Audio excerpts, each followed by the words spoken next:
Hello everyone, Julie here. There are so many masterpieces in tactical JRPGs. Some are just pure perfect execution and polish in every aspect, while some of them are actually trying to break a new ground and opening a path for innovation and fresh ideas. With that in mind, I think it will be fun to discuss which tactical JRPGs that have the best combat experience in the genre. That being said, of course there's no way I can showcase all of these games in one video, so this video will act as the part 1 of the series. But before we go into the list, I want to introduce you to the best platform for buying games in this modern era, and it's called Instant Gaming. Instant Gaming is the perfect place for you to shop in games these days. You can buy various games for your chosen platforms, whether it's PC, PlayStation, Xbox, and even Nintendo Switch, and they have the best deals as well. I mean, look at these prices. There are also numerous convenient products to enhance your gaming experience, like subscription, gift cards, and many more. So what are you waiting for? All you have to do is just click my link in the description below, start searching for your favorite games, and use the activation code on your chosen platforms. By using my link, you're not only saving tons of money, but also helping me to support this channel. Alright then, let's get back into the list. At first glance, Vanguard Bandits presents itself as a medieval fantasy tale with knights and kingdoms, but the twist lies in its central combat units. These giant mechs are powered by ancient technology and serve as the core of both its story and gameplay. This integration of fantasy and mecha wasn't common at the time and gave the game a unique identity. Beneath its medieval mech aesthetic and compact maps lay a combat design that pushed the tactical RPG genre into new territory. What makes the combat exceptional is its strict commitment to positioning, movement economy, and dynamic turn structure. Units are limited in how they can move depending on terrain types, elevation, and the direction they are facing. Turning your unit to face a certain direction might seem like a small action, but in this game it can be the difference between surviving or receiving a critical hit from behind.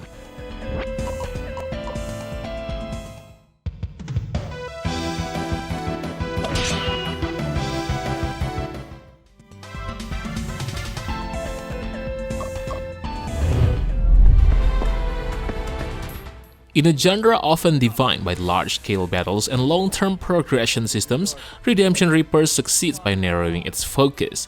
Its combat system is built around discipline, resource efficiency, and teamwork under pressure. Each character serves a clearly defined role on the battlefield. One may focus on mobility and backline assassination, another on heavy frontline control. Their skills are tied to a limited-use stamina system that doesn't reset between turns, which introduces long-term decision-making into every battle. Use too many strong attacks early on, and you'll find yourself unable to act when it matters the most. This system forces you to think ahead, both in the current engagement and in how it might affect the next few turns.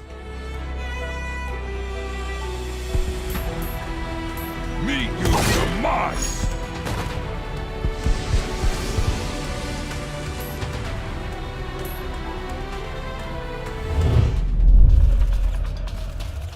Reverse Collapse codename Valkyria may seem like another anime-style tactics game, but beneath the stylized presentation lies a combat system designed with deliberate tension and a constant sense of danger. The core of the game revolves around turn-based grid-based combat, but unlike many traditional SRPGs, codename Valkyria places a strong emphasis on stealth, intel gathering, and environmental manipulation. Missions are not straightforward skirmishes. Most maps are objective-based, where victory comes from surviving, escaping, or eliminating key threats. Each unit you control, particularly protagonist Mendo and her allies, has unique strengths, but they are never overpowered. Units often operate alone or in pairs, which encourages the players to think carefully about positioning and support.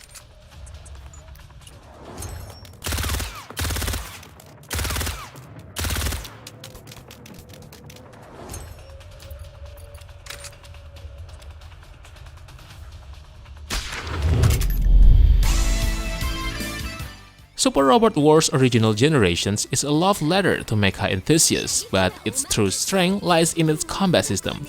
It doesn't merely place giant robots on the battlefield for visual flair, but it builds an interconnected set of mechanics that rewards precision team coordination and decision-making. Units can be paired into squads, sharing turns and enabling powerful coordinated attacks or defensive support. This mechanic opens the door to creative tactical setups. You can pair a fragile long-range mech with a bulky frontliner to protect it, or create a high-mobility strike team for surgical assaults on enemy commanders.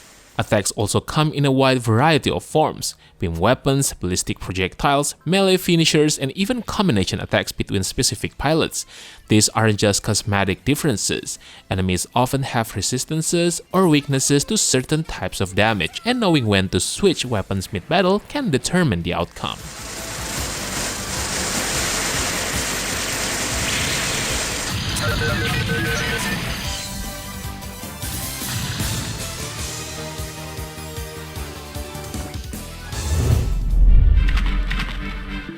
Developed by Saga, the creator of the original Fire Emblem series, Berwick Saga is not simply a successor to those games.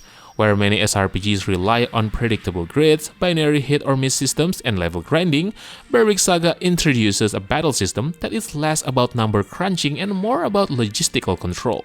The most immediate difference is in the hexagonal grid system. This one change introduces a higher degree of movement flexibility, flanking potential, and map readability.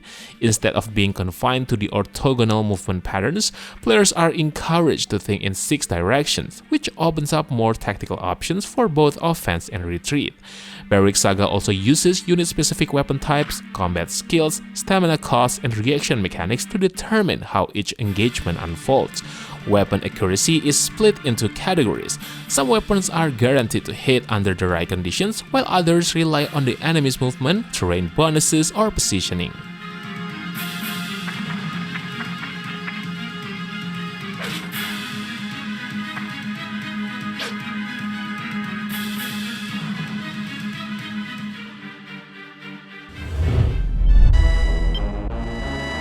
Ogre Battle: The March of the Black Queen may appear like a standard tactical RPG from the 90s, but once you begin to play, it becomes clear that this is a game where the combat system functions not as a separate mode, but as an integral part of a broader dynamic campaign. What sets Ogre Battle apart is its blend of real-time unit movement, auto-resolve skirmishes, formation-based tactics, and moral alignment systems that give combat a level of strategic depth few games from its era or even today can match. The game abandons traditional turn-based grid-focused mechanics and instead introduces a real-time map where you direct units across an active battlefield, deploying them from a central base and guiding them to liberate towns, engage enemy units, and secure objectives. Battles are not isolated encounters. They are embedded into the movement phase, meaning the time of day, unit position, and direction of engagement all influence the outcome.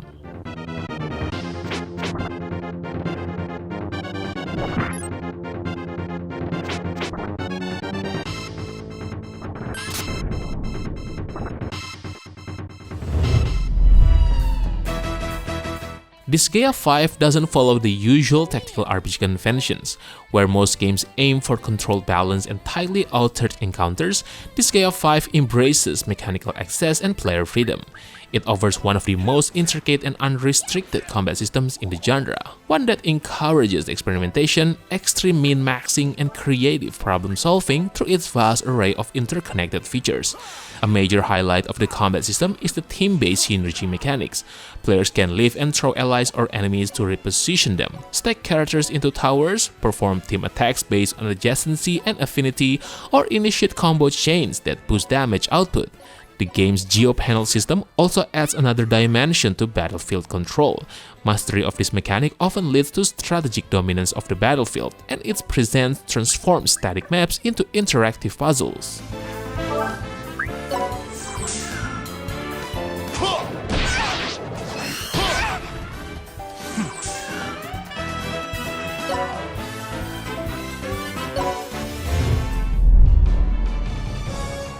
Among tactical RPGs, Front Mission 3 holds a distinctive place. Released in 1999 for the PlayStation, it brought together turn-based strategy, deep customization, and grounded sci-fi storytelling in a way that few games have matched since. What sets its combat apart is not simply the presence of mechs called Wanzers in the game's universe, but how fully it commits to the idea of tactical mechanized warfare. Each Wanzer is composed of 4 main components: the body, left arm, right arm, and legs. These parts are not just cosmetic, they are functionally independent in battle. Damaging or destroying a limb disables whatever that part was used for. If an arm holding a rival is taken out, the weapon becomes unusable. If the legs are destroyed, movement is reduced to 0, forcing the unit to remain stationary, and if the body reaches 0 health, the unit is removed from the battlefield.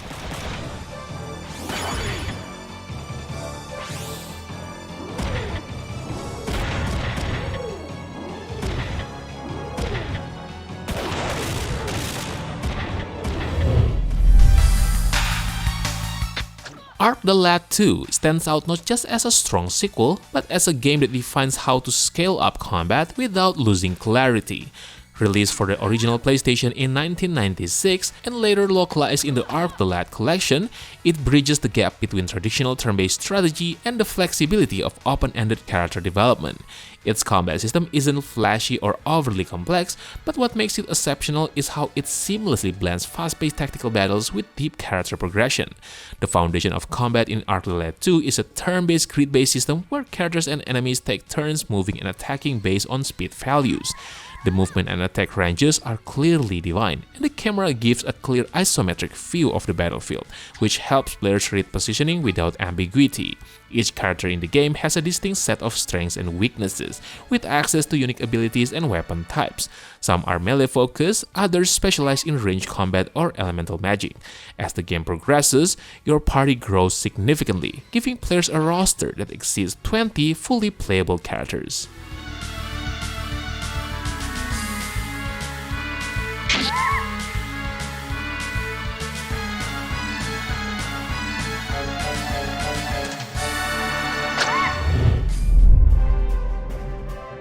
Valkyria Chronicles series stands as a benchmark for innovation in tactical RPG combat. Rather than adhering to the traditional turn-based grid-focused formula common in the genre, it utilizes a hybrid system called Blitz.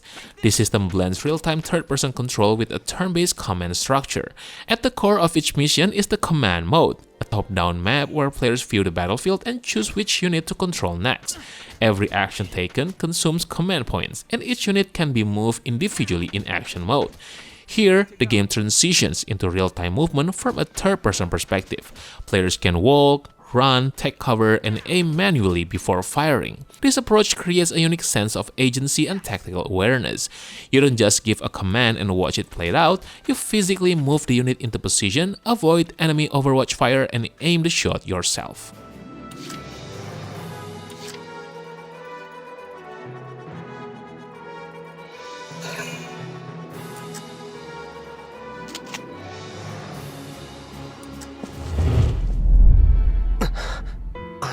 Fire Emblem Engage refines and sharpens the tactical core of the series, offering one of the most well-structured and deliberate battle systems in the franchise.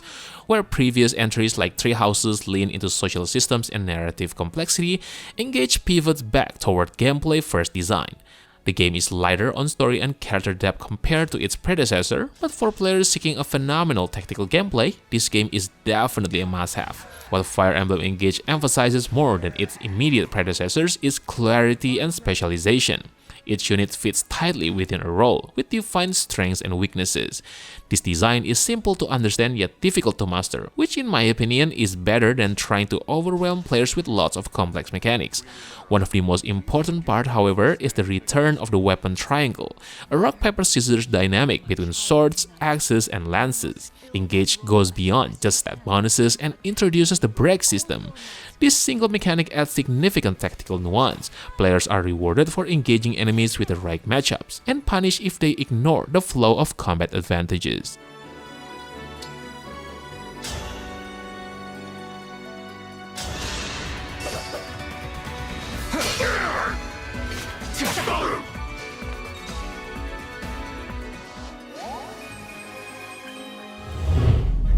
이 공격은 꽤 먹혀든 것 같아요. Limbus Company delivers a combat system that is both mechanically unique and demanding.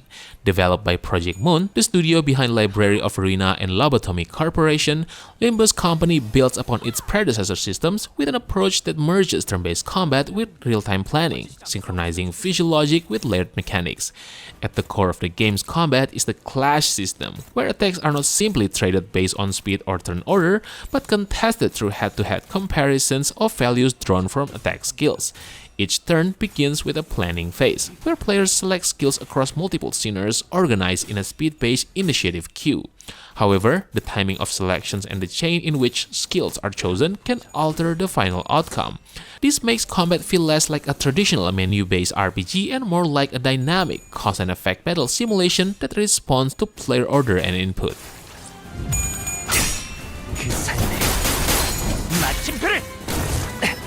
이런 건 몽둥이가 야. 야, 저 새끼 좀 봐. 선짓하려고 하잖아. 일단 피해. Shining Force 2 frequently emerges as a prime example of how to make strategy both approachable and rewarding. Released in 1993 on the Sega Genesis, it refines the formula established by its predecessor and delivers a combat system that remains effective and engaging even today. At its core, Shining Force 2 uses a turn-based tactical grid system where each unit takes action based on the individual speed stat. There is no alternating team phase. Instead, the order of actions follows an initiative queue determined by each character's agility. This structure creates a steady rhythmic battle flow, where players are encouraged to plan not just for the current turn, but several moves ahead. Each unit belongs to a unique class, and every class comes with a specific role and combat behavior. And don't forget about the promotion, which occurs once a character reaches level 20, allowing you to upgrade their class and expand their abilities even further. This progression system maintains a sense of continuity, while also introducing more strategic options as the game goes on.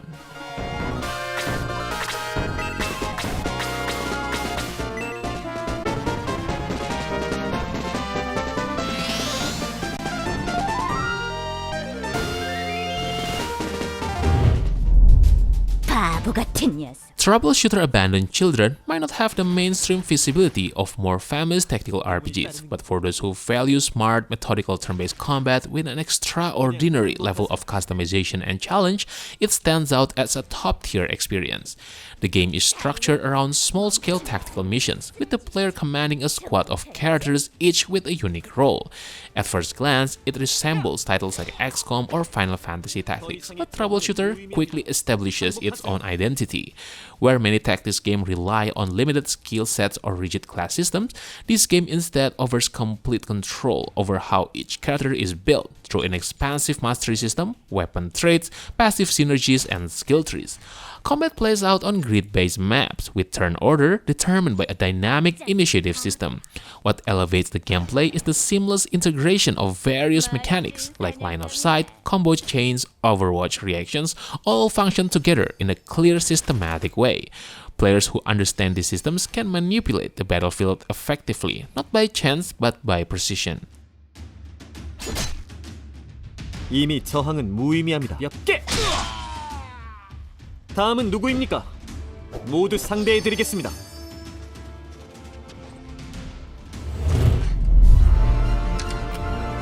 Unicorn Overlord is not just another strategy RPG, it's a rethinking of what it means to engage with tactical combat on a battlefield. Where many games in the genre rely on turn-based grid systems and rigid positioning, Unicorn Overlord takes a more dynamic approach, blending real-time unit movement with pause and command mechanics that offer the kind of fluid, responsive control often missing in traditional titles. The map plays out in real time. Units move freely across roads, forests, bridges, and towns, but rather than selecting actions per tile, you manage entire squads, each composed of multiple characters who fulfill roles like Vanguard attackers, support healers, tanks, archers, or mages. Once two squads clash, the game shifts into a short auto battle that plays out based on formation, skill priorities, class interactions, and battle stamina. The player's role is not to micro every attack, but to build themes whose synergy and reaction logic are sharp enough to handle encounters correctly. For House Mayday! summoned me. It shall be done. I've arrived. In the name of House May. Alright boys, I think that's it for today. I know that there are other tactical JRPGs with great combat that I haven't mentioned yet, so how about sharing your best tactical JRPGs with great combat that probably deserve the spot in the comment section below. Don't forget to like the video and make sure to subscribe to the channel if you don't want to miss another great list. Thank you for watching and have a good day. Peace!